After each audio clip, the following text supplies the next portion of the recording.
You ever seen a defender's ankles break so bad they became a meme before memes were even a thing? Ever watched the league's best defensive stoppers look like they forgot how to play basketball? Man, let me tell you about one of the coldest stories in NBA history. How a second-round draft pick nobody believed in came through and straight up embarrassed some of the best defenders the league has ever seen. You know what's crazy about basketball? Sometimes the best stories aren't about the five-star recruits or the high school phenoms. Sometimes the most incredible tales come straight from the streets, where legends are born on cracked concrete and chain-link nets.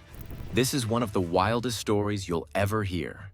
The story of a skinny kid from Queens who went from being a streetball beast to sharing the court with Kobe Bryant in the NBA Finals. The year is 1995, and if you're anywhere near Rucker Park in Harlem, you're hearing the same whispers. Skip to My Lou is coming. The crowd's already 3 deep around the court because everybody knows what's about to go down. This ain't just basketball. This is about to be a show. See, before he was Rafer Alston, NBA point guard, he was Skip to My Lou, the most electrifying streetball player New York City had ever seen. And in New York? Man, that's saying something. We're talking about the city that gave us Pearl Washington, Kenny Anderson, and Sham God. But Skip? He was different. Picture this, a 6'2" guard, thin as a lamppost, with handles that would make your head spin. He's got the ball on a string, literally skipping.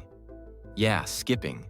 Down the court, making defenders look like they're playing in quicksand. 1 minute he's going right, next minute he's behind his back, through his legs, and the defender's still guarding the spot where he was 2 moves ago. This wasn't just basketball. This was art in motion. But let's rewind a bit.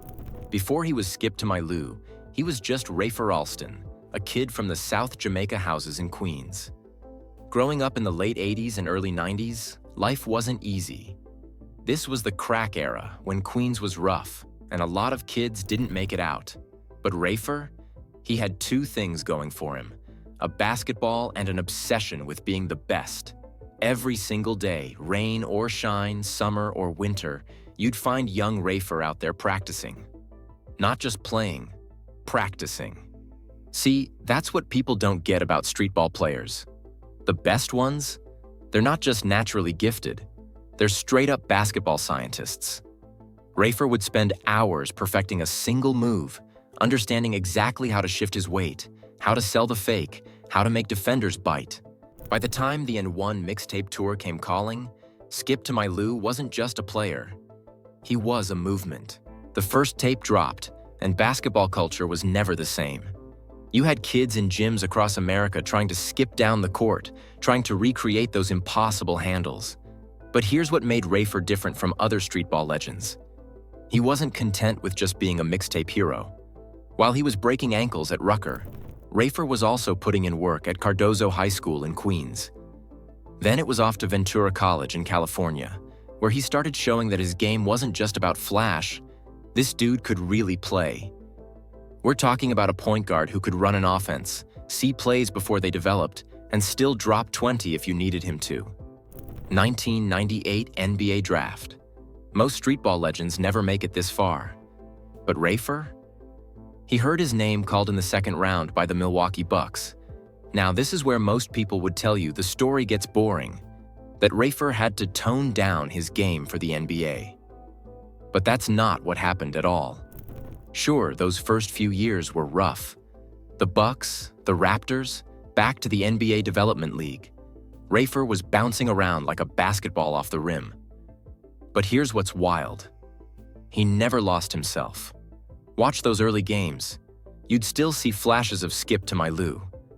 The difference was, now he was picking his spots, learning when to flash the streetball magic and when to play it straight. By the time he landed with the Miami Heat in 2003, something special was happening. Pat Riley, one of the most old-school coaches in NBA history, saw something in Rafer that others had missed.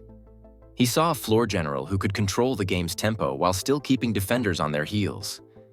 That season, Rafer dropped 12 points and 6 assists per game, proving that streetball skills could translate to NBA success. Then came 2008, and if you weren't watching basketball that year, you missed something special. 22 straight wins. Let me say that again. 22 straight wins. That's the second longest streak in NBA history. And Rafer was right in the middle of it all. Remember that game against the Lakers? Skip dropped 31 points on Kobe and crew, showing that the kid from Queens could hang with anybody. But here's what made Rafer special. It wasn't just about the scoring. Watch those games again, and you'll see a point guard who had mastered the art of the assist. He'd set up Yao Ming with passes that seemed to bend around defenders. He'd find Tracy McGrady cutting to the basket before T-Mac even knew he was open. This wasn't streetball anymore. This was basketball at its highest level. 2009 brought a new challenge. The Orlando Magic needed a point guard for their playoff run. Jameer Nelson was hurt, and they called on Rafer. What happened next was like something out of a movie. First round? No problem. Second round? He outplayed Rajon Rondo, who people were calling the next great point guard. Then came the conference finals against LeBron James and the Cavaliers. Nobody gave Orlando a chance. LeBron was LeBron, already being called the king. But Rafer, he controlled those games like a maestro. The Magic shocked the world, and Skip to My Lou was heading to the NBA Finals. Think about that. From Rucker Park to guarding Kobe Bryant with a championship on the line. That's the kind of story Hollywood wouldn't even write because it seems too unreal. The finals didn't end with the championship. Kobe and the Lakers were too strong. But watching Rafer on that stage, running the offense, competing at the highest level, it was a victory for every kid who ever got told their game was too street for the NBA. The story after Orlando hit different. The Nets picked him up in 2009, but man, talk about bad timing. They were on their way to a 1270 season, one of the worst in NBA history. Imagine going from throwing lobs to Dwight Howard in the finals to playing for a team that couldn't win a dozen games. The system, the energy, the vibe, nothing clicked. Then came what should have been a sweet homecoming to Miami in 2010. But sometimes going home ain't what you expect. The Heat were changing, getting ready for the LeBron era, and Spoelstra needed a different kind of point guard. After a few heated arguments about playing time and some missed practices, Rafer just disappeared. Left the team without saying a word. Got suspended, and that was pretty much it. Just like that, the music stopped for Skip to My Lou. No farewell tour, no standing ovations. Sometimes that's just how the ball bounces in the NBA, especially when you've always played the game your own way. But focusing on those last few games? That's like judging a mixtape by its last highlight. See, Rafer Alston didn't just play in the NBA, he changed what people thought was possible. He showed that you don't have to choose between being creative and being professional. That the lessons you learn on the playground can take you all the way to the top if you know how to apply them. From the concrete courts of Queens to the bright lights of the NBA Finals, Rafer Alston's story is about more than basketball. It's about staying true to yourself while evolving.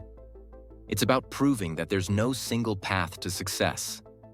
That kid who used to skip down the court at Rucker Park, he didn't just make it, he thrived. Next time someone tells you your dreams are too big or your style won't work in the real world, remember Skip to My Lou. Remember the streetball legend who became an NBA star. Remember that sometimes, the most impressive moves aren't the ones you make on the court. They're the ones you make in life.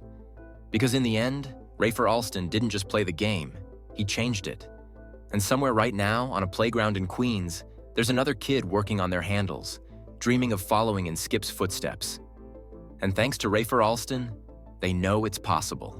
Rafer Alston showed the world what it means to be a beast. Like, subscribe, and share your thoughts on his legendary story. This is Beastly Athletes. See you next time.